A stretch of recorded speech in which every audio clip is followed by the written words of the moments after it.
दोस्तों, कुछ कहानियां सिर्फ सुनने के लिए नहीं होती, उन्हें महसूस किया जाता है।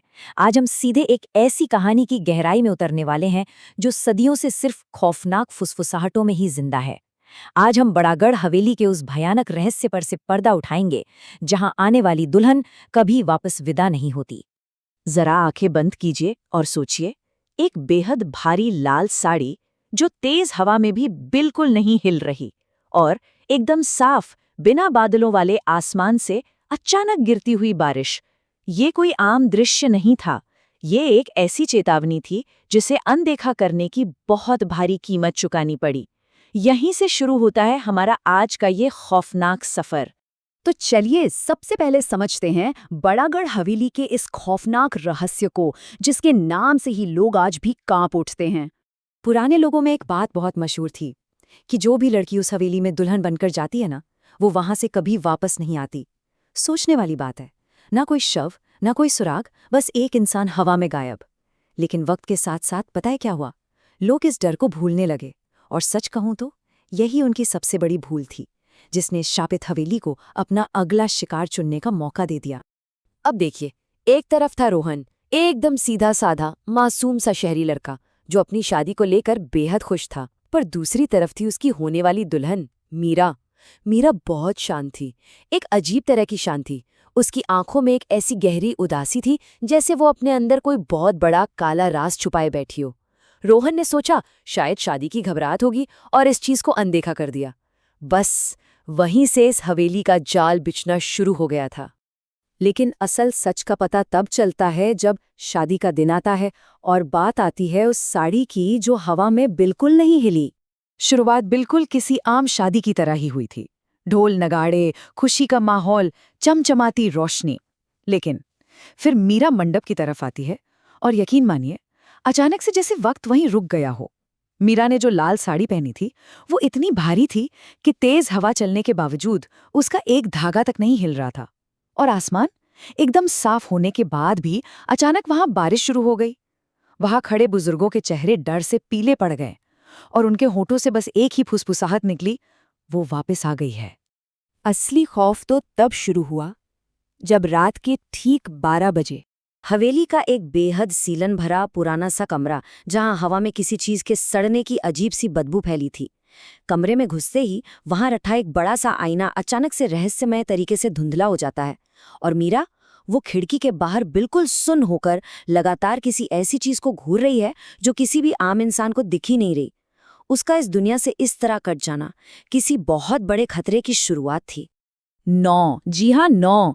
जब रोहन घबरा कर मीरा का हाथ पकड़ता है, उससे पूछता है कि क्या वो ठीक है और कहता है कि वो उससे प्यार करता है, तब मीरा बहुत धीरे से अपना सिर घुमाती है, उसकी आंखों में देखती है और कहती है, तुमने मुझे क्यों चुना?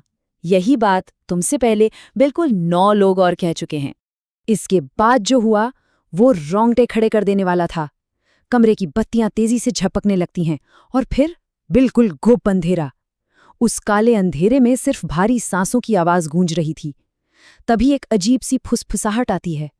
ये हवेली शादी नहीं करती, ये चुने हुए लोगों को हमेशा के लिए रख लेती है। जब रोहन घबराकर अपनी टॉर्च जलाता है तो वो देखता है कि मीरा की साड़ी पानी से पूरी तरह भीगी हुई थी, जैसे वो कपड़े की नहीं पूरी तरह से पानी की बनी हो। तो आखिर इसके पीछे का सच क्या था?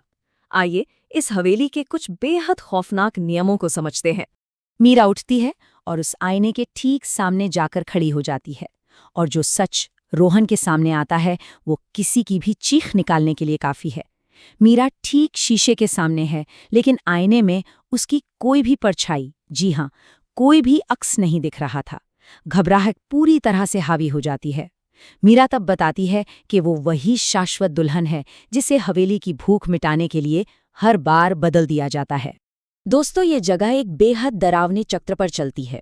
कदम 1, एक नए मासूम दूल्हे को अपने जाल में फंसाना। कदम 2, हर 10 साल बाद इस शाश्वत दुल्हन को एक नई दुल्हन से बदल देना। और सबसे डरावना कदम 3, सुबह होते ही पूरे गांव की याददाश्त को पूरी तरह से मिटा देना। अपना वजूद बचाए रखने के लिए ये हवेली बिल्कुल यही तरीका अपनाती है। अगर किसी को लगता है कि ये सिर्फ कहानी है, तो जब मीरा सबूत दिखाने के लिए दरवाजा खोलती है, बाहर का नजारा देखकर किसी के भी रोंगटे खड़े हो जाएंगे। पूरा का पूरा गांव हवेली के दरवाजे के बाहर खड़ा था, लेकिन एकदम शांत, बिना हिले डुले, बिल्कुल पत्थर की मूर्तियों की तरह। रोहन को अचानक समझ में आता है कि गांव वाले सुबह उसे इतनी अजीब नजरों से क्यों देख रहे थे, क्योंकि उनके दिमाग में रोहन का वजूद पहले ही मिट चुका था। तो यहाँ पर सबसे जरूरी सवाल ये उठता है, क्या रोहन वहां से जिंदा बचकर निकल पाया? जब मीरा ने उससे कहा कि तुम असल में दूल्हा नहीं हो, तुम अगले शिकार हो, तो रोहन की रूह कांप उठी। वो बदआवाज होकर अपनी जान बचाने के लिए अंधाधुंध भागा। लेकिन हवेली अब जाग चुकी थी। भारी लकड़ी के दरवाजे बेहद हिंसक तरीके से अपने आप बंद होने लगे, ताले लगने लगे, और वो सीढ़ियां वो अंधेरे में इस तरह खिंचती जा रही थीं जैसे उनका कोई अंत ही ना हो। दीवारें, अचानक ऐसे लग रहा था जैसे वो सचमुच सांस ले रही हैं। हर तरफ से अजीब, बिना शरीर वाली आवाजें गूंजने लगीं, जो बस एक ही बात दोहरा रही थीं, अपना नाम लिखो, नाम लिखो।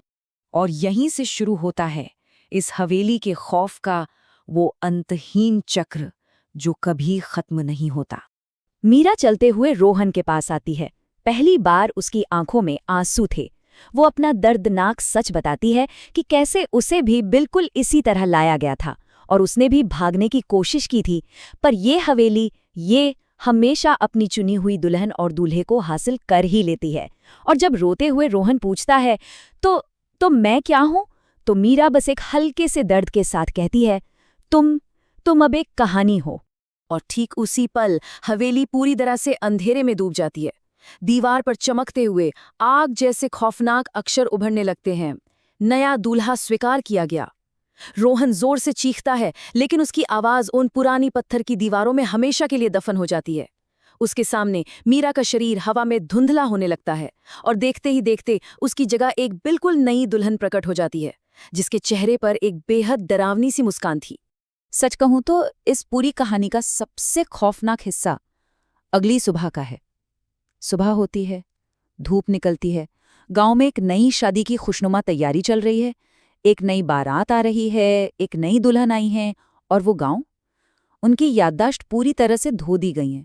एकदम साफ, किसी एक इंसान को भी याद नहीं कि पिछली रात क्या हुआ था। हवेली ने अपना चक्कर पूरा कर लिया और सारे निशान मिटा दिए, पर एक निशान, एक आखिरी निशान अभी भी बाकी है। हवेली के सबसे गहरे, सबसे अंधेरे हिस्से में रखे उस पुराने आईने पर एक बहुत ही धुंधली, खून जमा देने वाली लिखावट छूट गई है। ध्यान से देखने पर उस पर लिखा है, रोहन नेक्स्ट ब्राइड। जी हाँ, यही रोहन का नया डरावना सच है। वो अब उस हवेली की अनंत कहानी का हिस्सा बन चुका है। लेकिन रुकिए, कहानी यहाँ खत्म नहीं होती। रोहन के नाम के ठीक नीचे, उस बर्फीले जमे हुए शीशे पर अचानक से एक नया नाम, एक नई पहचान धीरे धीरे उभरने लगती है। और जानते हैं उस पर क्या लिखा है? उस पर लिखा है, वो इंसान जो इस वक्त ये कहानी सुन रहा है। तो अब खुद ही सोचिए, क्या ये सिर्फ एक किस्सा था, या शायद इस हवेली ने अपना अगला शिकार चुन लिया है? खैर, आज का ये सफर यहीं रोकते हैं। बस इतना ध्यान रखिएगा, आज रात अकेले में अपने आईने को गौर से मत देखिएगा।